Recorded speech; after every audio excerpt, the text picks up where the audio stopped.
Hi guys, narito ang ika-155 na kabanata ng pagbalik sa nakaraan ng makapangyarihang mandirigma at strategies. Tara at simulan na natin ang kwento. Isang bakbakan na puno ng peklat at abo. Makapal at masangsang na lila na usok ay kumakalat sa bitek-bitek na lupa na parang natapong tinta. Matayog na nakatayo ang ating bida, seryoso ang mukha at matalas ang mga mata sa pag-iingat. Ating bida, ang kapangyarihan ng tagapaglingkod ng emperador na matalino, higit pa ito sa anumang naisip ko. Ang kanyang espiritual na paningin ay sumasakop sa halos buong larangan ng digmaan, wala nang matatagwan pa. Sa nakaunat na kamay ni ating bida, na parang ipinapakita na kahit ang hangin ay tila binabantayan. Ating bida, sinubukan kong lumapit ng maraming beses. Ngunit sa bawat hakbang ko, ang kanyang kakaibang pakiramdam ay nagtutulak sa akin pabalik. Nakikita na niya ako bago ko pa man mahugot ang aking sandata. Naninigas ang panga ni ating bida, at may butil ng pawis sa kanyang sentido. Ang lila na usok ay dahan-dahang lumalapit sa likuran niya. Tunog, zuru-zuru. Ang pinakamasama, ilang beses na halos matuklasan niya ang aking pinagtatagwan. Isang pagkakamali lang, at tapos na agad ang lahat. Pauinggan lingon ang kanyang mga mata, parang panganib ang nasa lahat ng dako ng sabay-sabay. Lumipat si Shui Ling, nakakapit ng mahigpit sa kanyang dibdib. Nakadikit ang kanyang mga tainga sa ulo, at namumutla siya. Sandali, may mali. Bakit parang purong kasamaan ang nakadagan mismo sa puso ko? Ang lila na usok ay biglang umakyat, gumagalaw na parang may sariling buhay. Isang madilim at mabigat na pakiramdam ang pumuno sa eksena. Tunog, doki-doki. Nakatayo si ating bida sa ibabaw ng matutulis na bato, nakatingin pababa sa kanyang mga kasama. Ang usok ay umaakyat na parang alon sa pagitan nila, na humaharang sa daan. Tunog, guguo.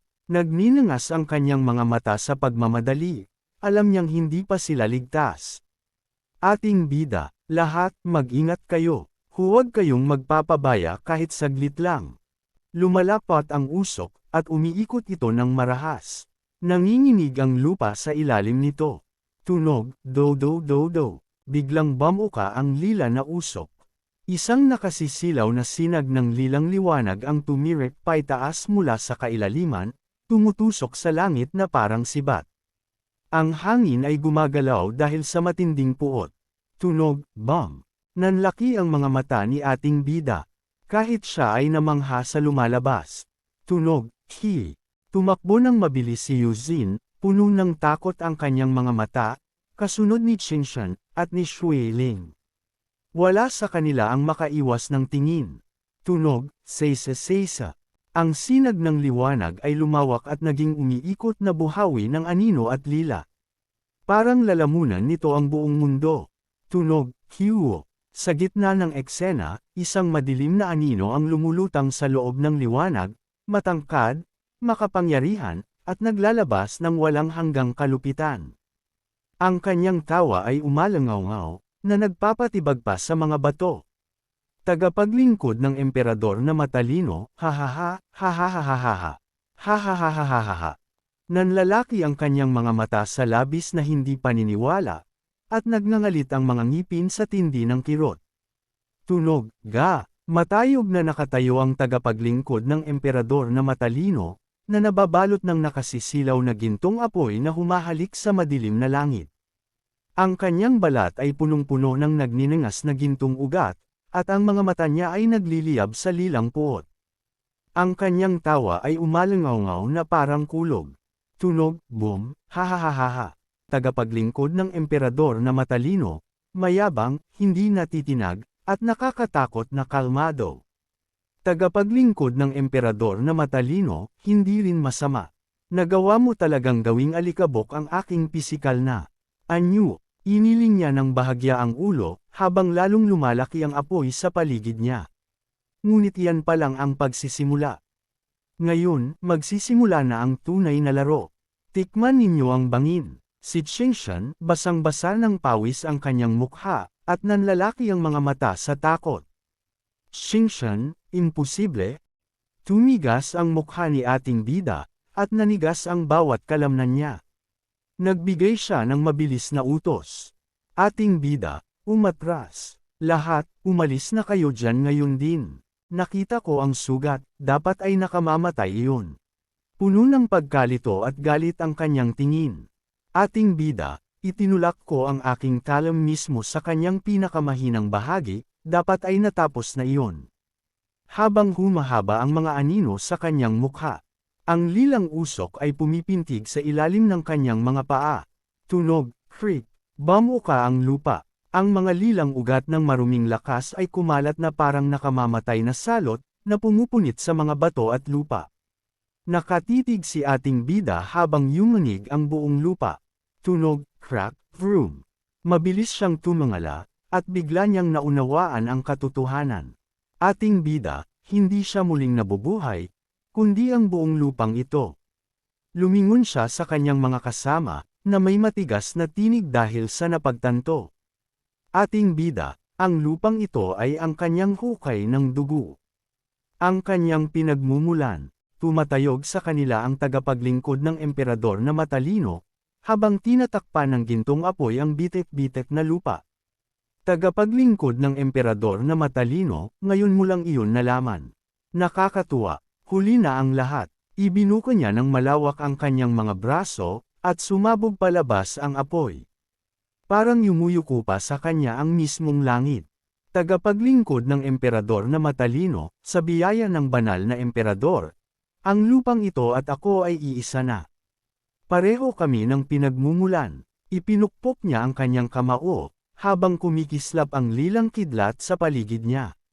Hanggat may natitira pang kislap ng buhay sa lupang ito, makakakuha ako ng walang katapusang lakas dito. Babangon ako, at babangon muli, at muli pa. Puno ng kasamaan at tuwa ang kanyang tinig. Naduraj ang katawan ko minsan. Iyan pa lang ang unang pagsubok sa aking pag-angat. Itinaas niya ang isang kamay, at tinakpan ng anino ang maliliit na figures sa ibaba. Ang bawat kamatayan ay magpapalakas lamang sa akin. Pinunit ng lilang kidlat ang langit, at bumagsak na parang puot ng isang Diyos. Tunog, crack, thunder roar. Ang ating bida, at nagliliyab ang mga mata sa determinasyon, ang mabilis na kumilos. Ang bida, maghiwa-hiwalay kayo. Huwag kayong magsama-sama. Pinagpukpok niya ang kanyang mga palad, at lumitaw ang isang pader ng maitim na anino sa paligid niya upang harangan ang kidlat. Tunog, shield. Tumama ang kidlat sa bangin, at bumagsak ang mga bato tulad ng ulan. Nanatili siyang nakatayo at nagngangalit. Tunog, kraboom. Ang ating bida, habang bumabalot ang anino sa kanyang mga braso at binti na parang baluti, at umiiwas sa isa pang tama.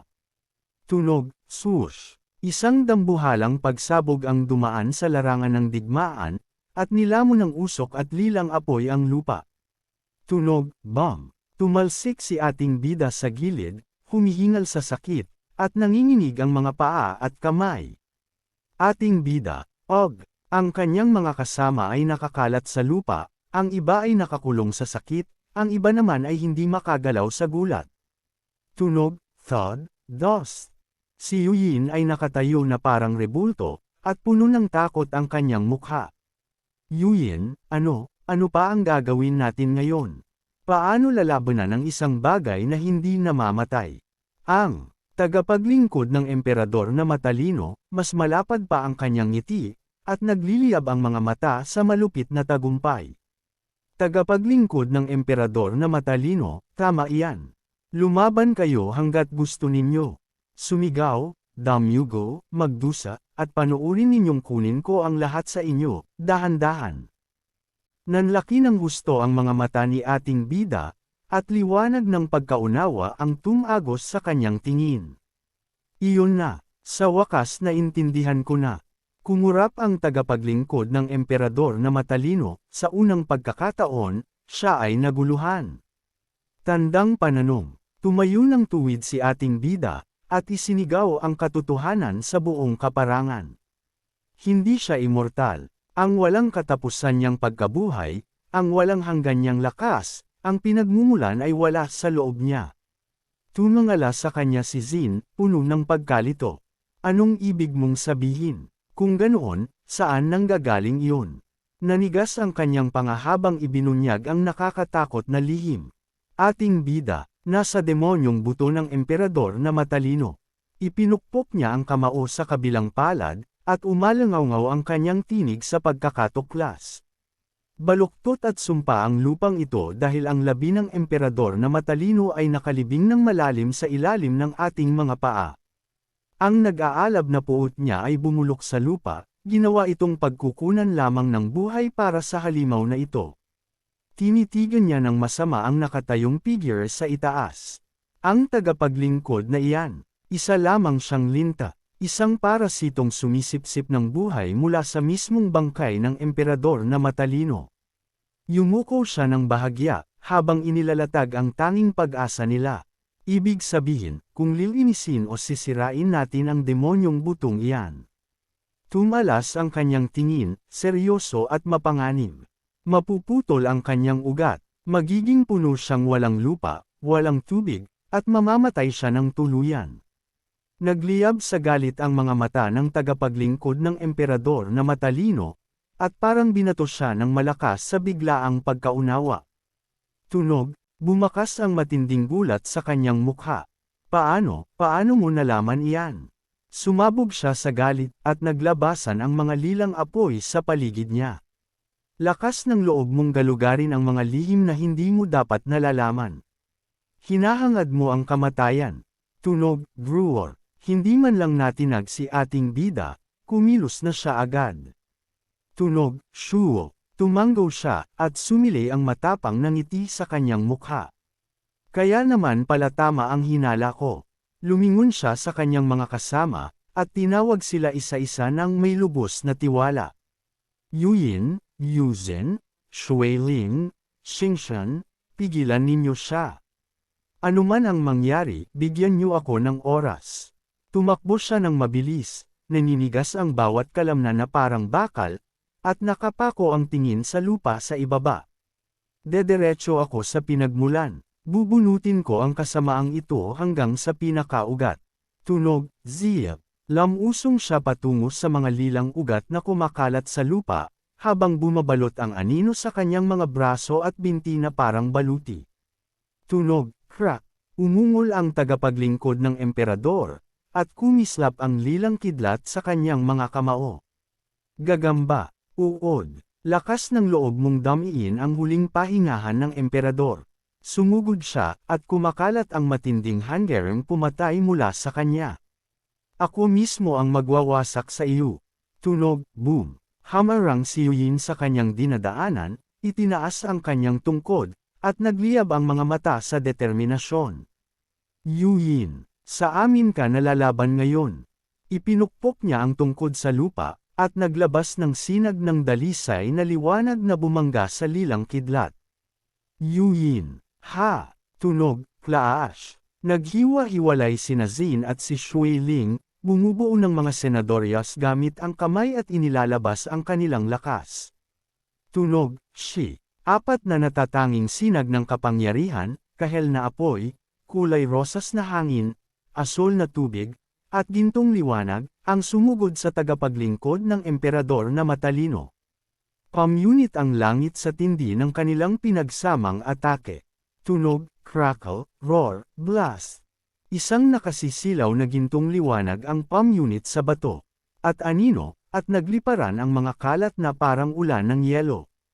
Tunog, crock-a-boom. Malalim na kadiliman, na tanging dinidilim lamang ng mahihinang pumipintig na lilang ugat na gumagapang sa matutulis na bato. Paunawa, samantala, sa kailaliman ng bitik ng bangin. Tunog, drip, stripe. Tumakbo si ating bida sa paikot-ikot na kuweba, habang ang mga baluktot na haligi na parang ugat ay nakatayo sa paligid na parang dambuhalang mga daliring nakabuka. Tunog, thud thud thud. Bigla siyang huminto. Nakapako ang tingin sa unahan, at naramdaman ang mabigat na pressure na nakadagan sa kanya. Dito na, ang mismong sentro kung saan nagtatagpo ang lahat ng kasamaan. May mga maliliit at pangit na nilalang, insekto, at maging mga ibon na gumagala sa kuweba, lahat sila ay baluktot, at may bahid ng maruming lakas sa kanilang anyo. Isang maliit na demonyong buto lamang, at bulok na nito ang buong ilalim ng lupa hanggang sa pinakaubod. Tumingin siya sa mga nilalang, at pagkatapos ay tumalas ang kanyang tingin sa pagkaunawa. Ang mga nilalang ng bangin na ito, kumakain sila sa natitirang lakas ng banal na daan na tumatagas mula sa buto. Kaya hindi nila ako itinuturing na mananakop. Yumuko siya ng bahagya, naninigas ang kalamnan, handa ng kumilos muli. Lalalim pa ako, dederecho sa pinagmulan. Isang nakasisilaw na gintong liwanag ang sumabog mula sa kanyang palad, pumupunit sa dilim na parang talam. Tunog, shing. Dumausdas siya pababa sa nakahilig na haligi ng bato, habang maingay na nagkakalansangan ang mga kadena sa paligid niya. Tunog, rattle zoom. Ipinukpok niya ang palad sa lupa, at umikot ang lilang lakas sa kanyang braso para patatagin ang kanyang pagbagsak. Tunog, ha! Tumama ang kanyang sapatos sa matigas na bato, at lumikha ng mahinang alon ng lakas. Tunog, thud. Natigilan siya. Sa harap niya ay nakatayo ang isang marangel at sinaunang templo ng bato, inukit sa estilo ng pinakamataas na panahon ng imperyo. Isang nagninangas na simbolo ng lilang mata ang nagliliyab sa itaas ng malalaking pinto, at may mga hanay ng bantay na bato sa magkabilang gilid ng hagdanan.